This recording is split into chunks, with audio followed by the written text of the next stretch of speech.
నేను ఎప్పుడు ఎవరి మీద డిపెండ్ అవ్వలేదన్న. నేను పాట ట్యూన్ కట్టుకోవడం నేనే చేసుకున్నాను.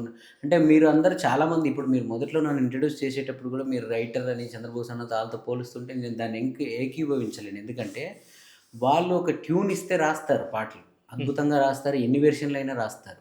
నాకు ఒక ఊట సినిమాలాగా పాట ట్యూన్‌తో కలిపి, లిరిక్‌తో కలిపి పుడుతుంది అలాగా పాట అంతే. హ్మ్.